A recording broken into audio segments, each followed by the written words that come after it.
Welcome to this very special edition of the KAJ Masterclass Live, the show which ensures that you profit from your time spent here with experts, either through their insights, information, or simply learning from them. And today we have Suzanne Leydecker. She is a fierce love coach, author, speaker, a mother, and she's on a mission to uh, bulletproof women who keep their promises, learn to say no, and never take anything personally again. She empowers women to take charge of their lives. She's also an author, as I said, her memoir, A Woman on Top, my journey of self-discovery through love and money. We'll talk all about this. Welcome to the show, Suzanne. Thank you, KAJ. Welcome to the show. Welcome to India in this online form, Suzanne. And I'm sure not just in India, but a lot of people across the globe will benefit from what we are going to talk right now. We'll learn from you about healing, how one can heal from infidelity without losing themselves in all this back. But before that, Suzanne, let's learn a bit about you, your background, so that people know who they are listening to. Thank you. Well, I was born in California with two parents that I wrote about in my book, because my book is really a teaching memoir. And the first 2/3 of it are, please don't do this. And the last third is, please just do this. Because my outer journey, once I inherited some money, my dad did okay. When I was 47, my whole life changed. And I had a lot of problems with that. Now, that was post what we're talking about today, but it did interfere with my marriage as well.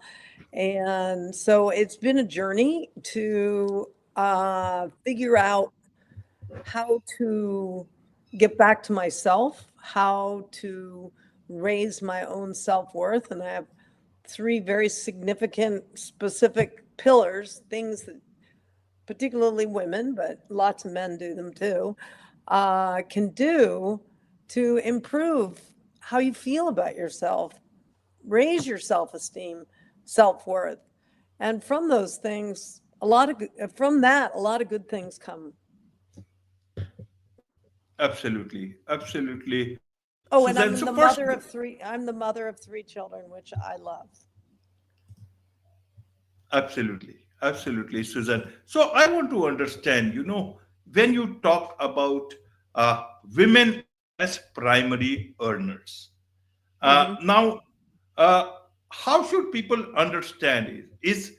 Is man as a primary earner different than women as a primary earner in relationship? Help us What you, understand, because it's a global audience in different places. It's a, yeah. the dynamics are a bit different, but in terms of, the way you understand it, help us understand where does the difference is lies, and where does the discord happen when women are primary earners. Well, I'm just curious because I always like to involve my host. What do you think? Do you think there's a difference? Just off the cuff. No filtering. No, I'm on the air. I need it sound it is product. it should not be any difference, but there are many stories where, you know there the difference comes out. Many a times you get to hear when a lady says, your money is our money, my money is my money. That is difficult to understand. So that is why, as I said, it's all a cultural thing. But from my point of view, there are hundreds and hundreds of families where women are primary earners. They are in great jobs, great places, and they are living such great life. But there are also hundreds of other cases where money becomes the reason of discord. That is why I want to understand, get that side of the world, those views for this side of the world, understand it better. Yeah. It's a changing world, it's a global world. Well, I'd be happy to explain that to you. And things are slightly different in India, which I can go into later, but than they are in the US. But right now, so let's say we're still not making equal pay for equal jobs done. Can't quite figure that one out if 99% of the people that I poll in the entire state of Florida, where I am right now in the United States, they would say, oh, yes, we think there should be equal pay. Well, there's not. So my only answer to that is somebody's lying. people don't believe that women should be making equal pay. Women don't believe women should be making equal pay on some level, otherwise it would be happening. But let's just take the move of women right now in business. We know that more women are getting better jobs, becoming often the primary breadwinner, especially in younger generations.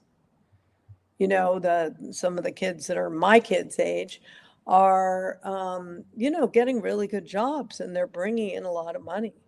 So traditionally, for thousands and thousands of years, multiple, I don't know how many generations, more than 81, because I know there's been approximately 81 since zero, when Christ was born.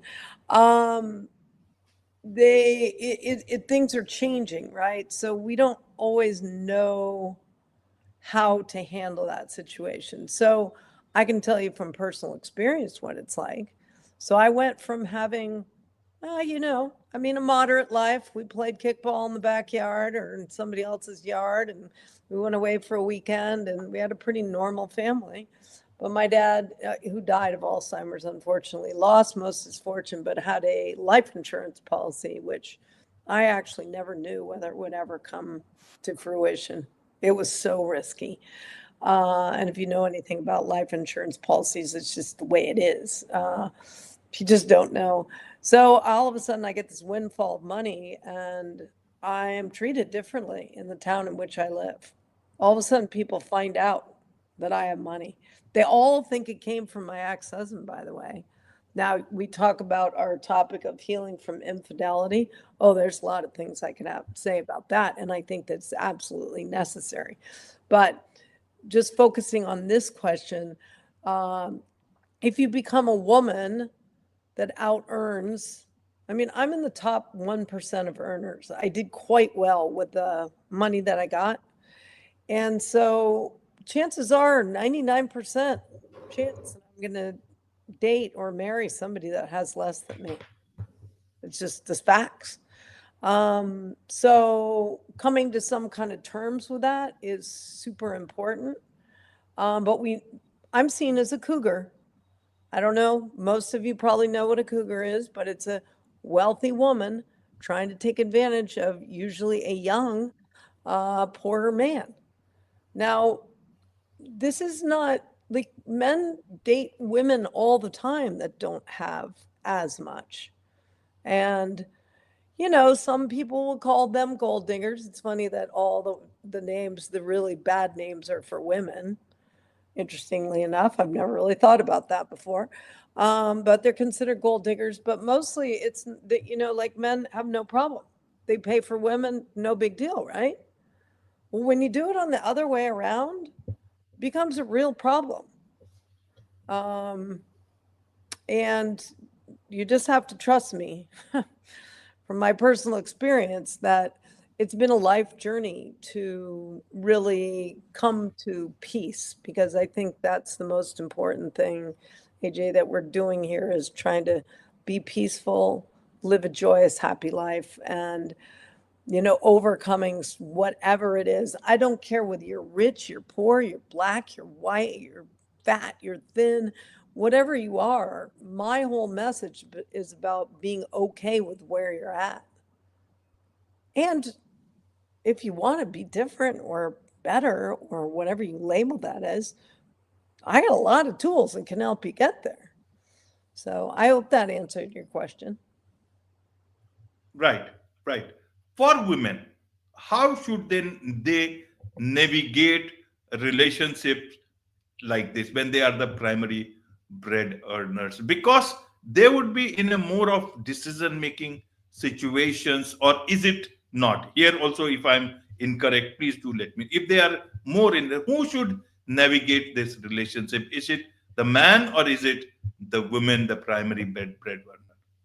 Well, both, honestly. Communication is everything. I was listening to, maybe it was one of your talks. It was, I think it was one of your guests was talking about how Let's say if you go back to the five love languages, gifts, quality time together, blah blah blah. In those, are you familiar with the five love languages, AJ? Maybe not in this form, but either form. I do know about gifts and all these things. Yeah. Yes. So one of your guests was saying and when you pick out a love language, it's very specific. You pick one.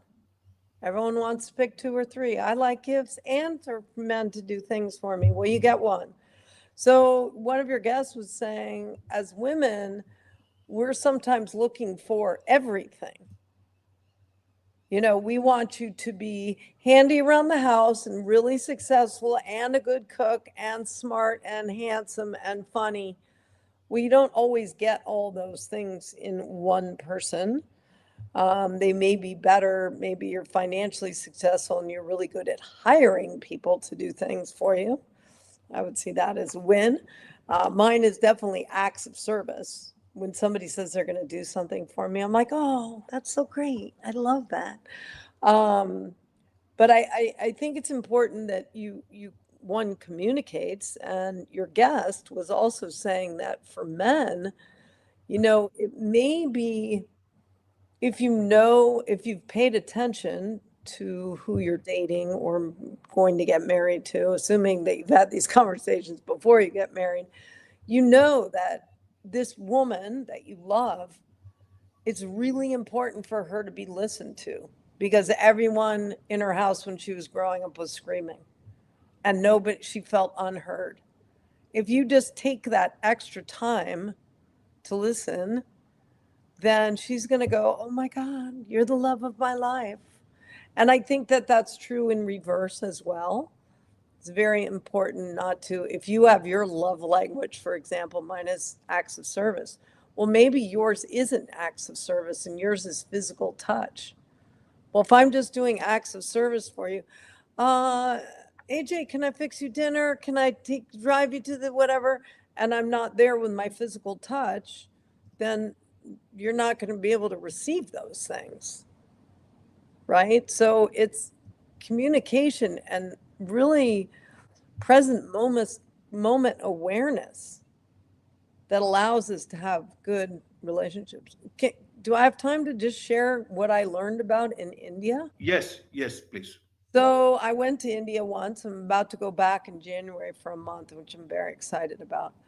And so I go there, and we have a lot of guides and people. We went on a trip, and all the people, all the men, they were all men, that I spoke to were all in loving relationships. And I was in a discussion with one of them at one point, and he's like, and you can correct me if I'm incorrect, but he's like, most marriages in India are still arranged.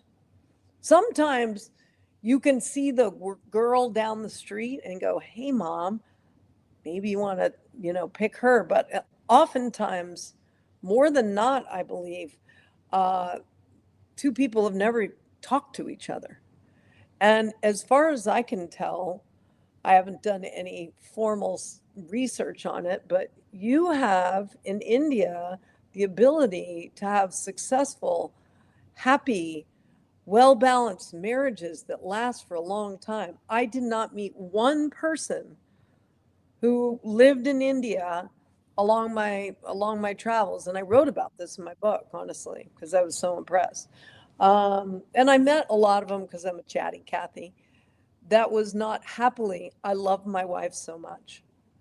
Now, what are you doing different than what we're doing? Because we're not doing that. We know there's around 51% of relationships that end in divorce.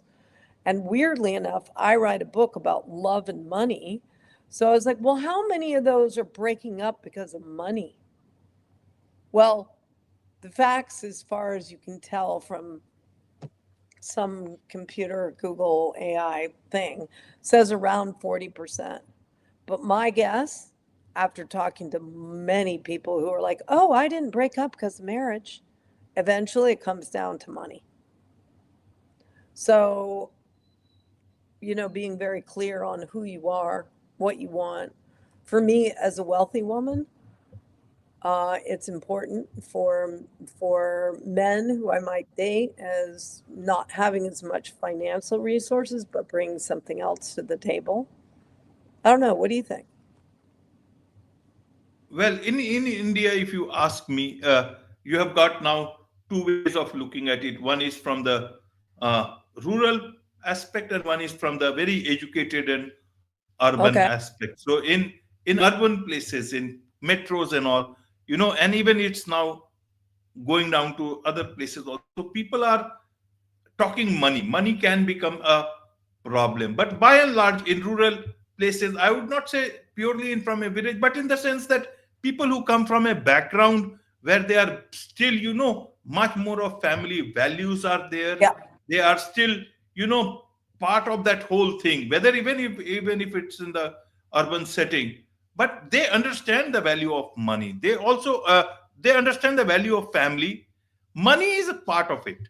And Yeah. if you ask, I come from a very traditional family. In my families, most of the property I've seen, it's in the name of men, but much Yes. of it is also in the name of women.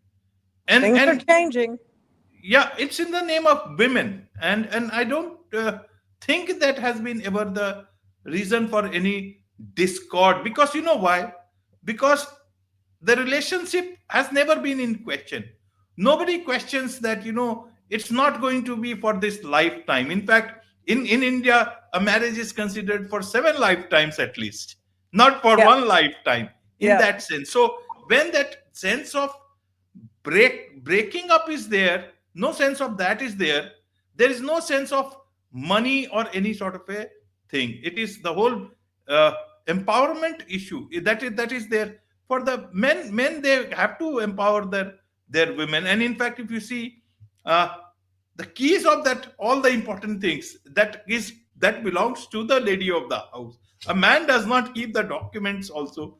Whenever they need any document, that's what I have seen in many of the places, families that I have interacted, that they will Yeah. always ask the lady of the house, have you, where is that document, can you give it to me? Or Yes. where can you, all the money goes into her hand, and then we'll ask, okay, get me some money, I need to pay it, or the woman pays it. It is, if it is that sort of an environment, I guess, uh, then the questions do not arise. But the question is now, even the urban setting, people have more I agree. understanding, more insecurity, either by your own self, by your in-laws, by Yeah. your friends. When you see something else on somebody else's, Instagram, then you ask questions. Desires are there, and when desires are there, legitimate desires are fine, but beyond that, it can lead to discord. And second Yeah. thing, the most important thing I feel is that men and women should not shout at the same time. Only one should shout at one time. That's a And good then, rule. I like yeah, that. whoever it is, then there will be no problem. So, I've heard that before recently where I was like, just let one person do their thing at a time. Because, the interesting thing for me, and I happen to not be in a relationship at the moment, but I'm really looking for my next someone. And the reason is because we go through 3 stages in life, maybe 4, we might start circling back, but we start as dependent. I have a small grandson who's 2 months old. He's completely dependent upon his mom and his dad and his wonderful grandma. And then we hopefully transition into independent. Some people stay at home and then just go and get married, and maybe they kind of don't go through that entire independence. But a lot of us move to the city, we do our thing, we get a place, whatever. And then the final, most challenging, spiritually evolved state is interdependence, because it takes a lot to, I don't care whether you're in India or the US or wherever you're located, it takes a lot to be in a relationship with another person and figure out to let only one person scream at a time, or whatever, you're being open about your finances.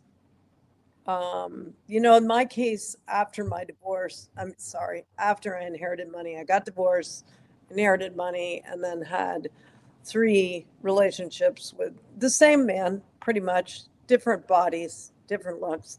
And in each case, I took care of them.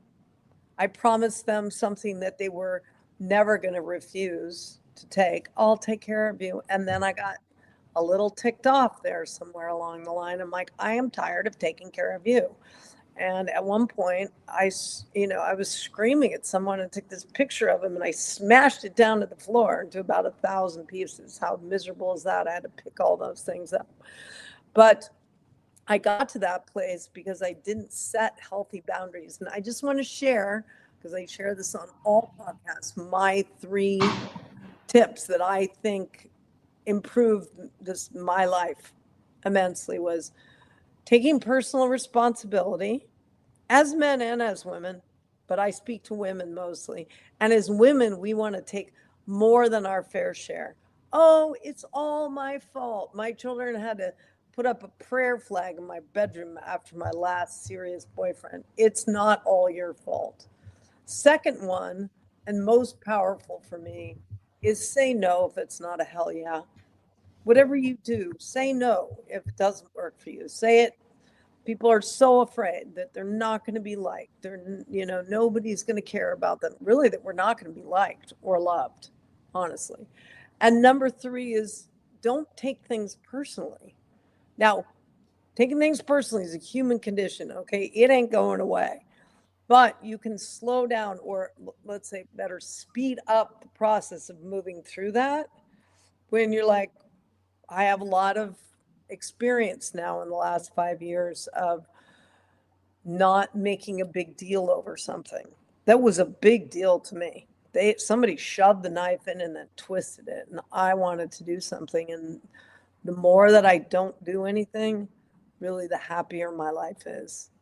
The more friends I have, the more people involved with similar goals, all kinds of things show up because I don't take personally. And I used to wallow in it for 3 days. Now it lasts about 3 minutes. I'm like, you have a choice.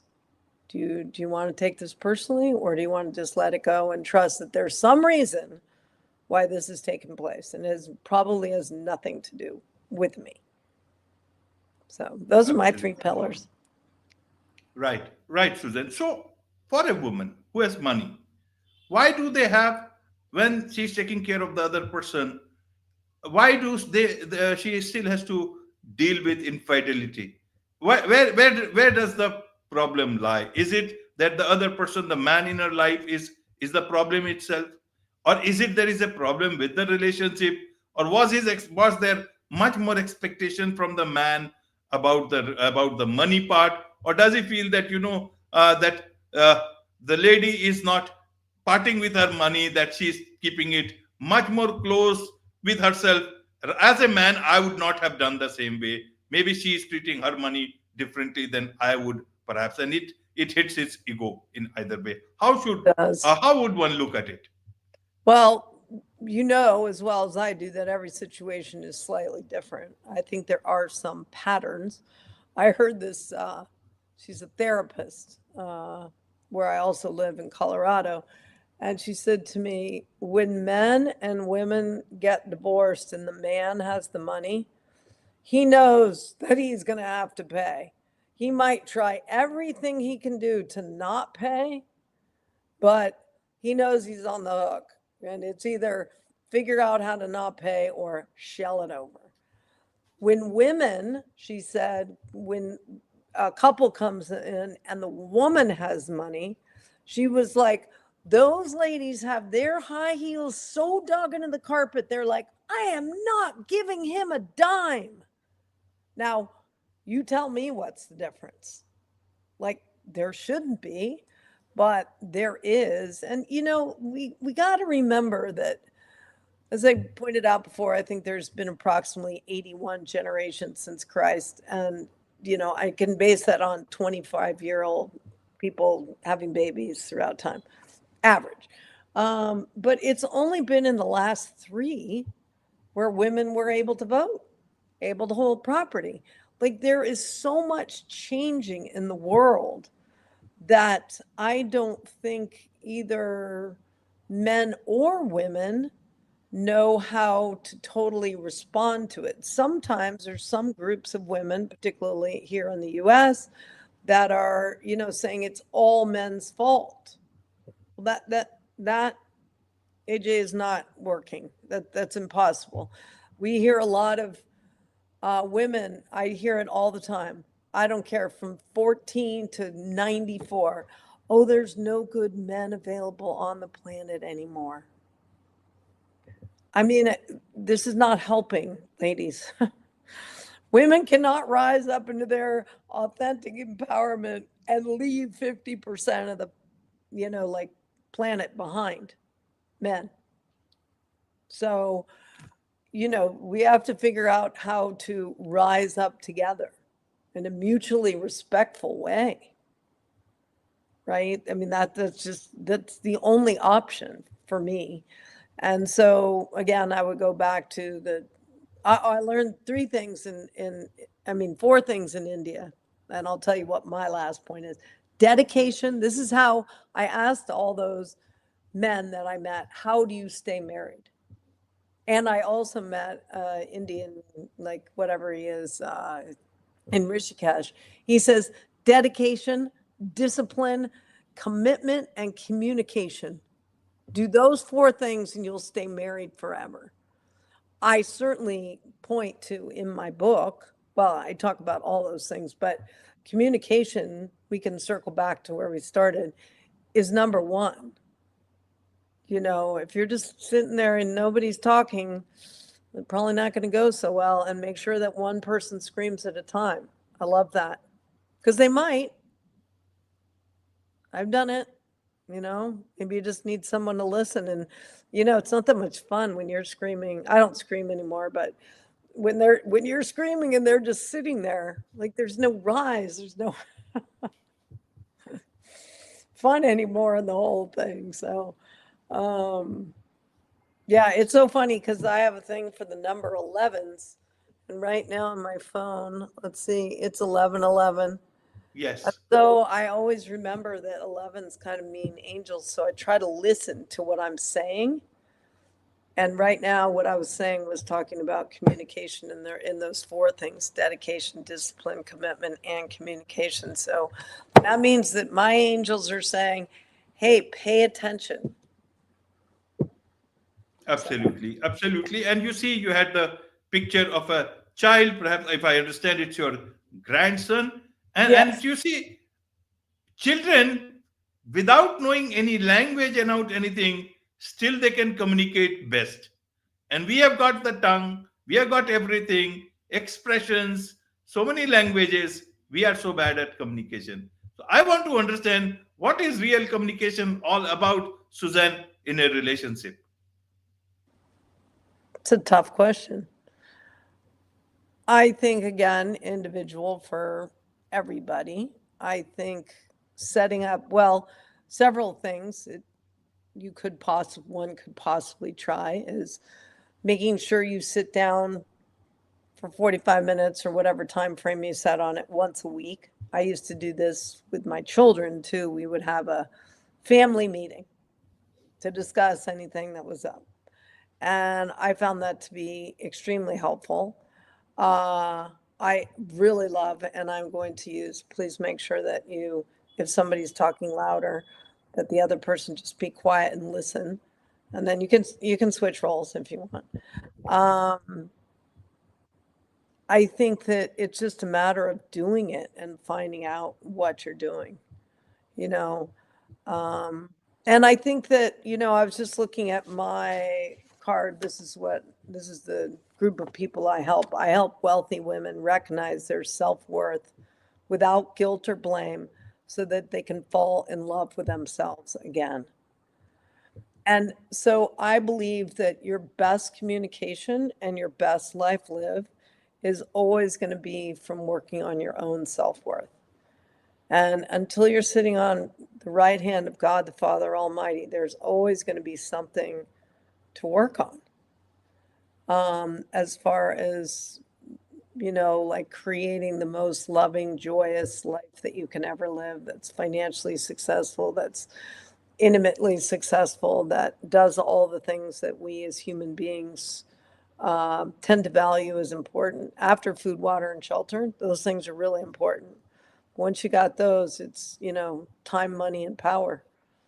Sorry, love, money, and time. Power just comes from all those things.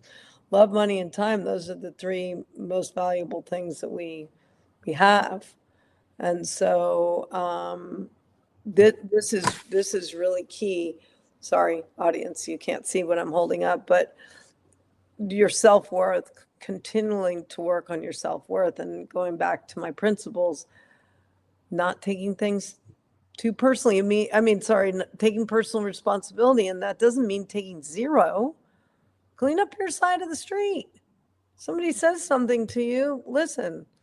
I get a lot of, you talk too much, so I try to be a better listener. I'm not listening now because I get this opportunity to share who I am, but in general, I try to listen with people. Um, really, as I said, saying no if it's not a hell yeah. And there can be multiple reasons why it's not a no. It could look really good, but the person lives too far away if you're dating them, or I don't know, whatever it happens to be. If it doesn't feel like a hell yeah, especially to the ladies out there, say no. Stand up for yourself, because otherwise you'll end up smashing the painting on the ground. And not taking things personally. And the people that can get you to take things the most personally are your children, your spouse, your close friends, and your family, right? Those are the ones that are going to get under your skin because they know where your weakness is, and they're going to bring it up if they feel like it. Mostly because they feel threatened or something like that. So I think it's super important to do those three things. And from that, my life changed. For the better. I cannot tell you how many times better it is now than it was then. And that all came from doing those three things. And I follow my purpose and passion, which is making a difference for people in the world. I don't make any money doing this. I just do this out of the goodness of my heart because I want people to live their most joyous, happy, loving lives. And I think you do Absolutely. too, AJ, because otherwise you wouldn't be doing this. Of course, of course. And there's so much to learn from you, Suzanne, and I'm sure a lot of people can learn from your memoir, A Woman on Top. Who is this? Is it for yourself you have written, or is it for specific group of people? Oh my God, I just got a message this morning from a friend of mine who is 65. He's a he. I have not really spoken to him in months. I was like, wow, this is really very interesting. And he writes me this morning and he's like, wow, I can't put your book down. It's so compelling.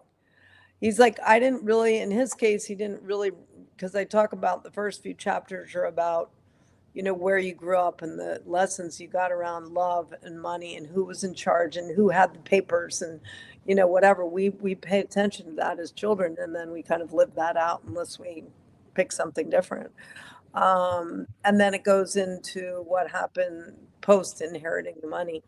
And so he's like, well, I couldn't really relate to the beginning, which is what most people can relate to. He's like, but you got me hooked.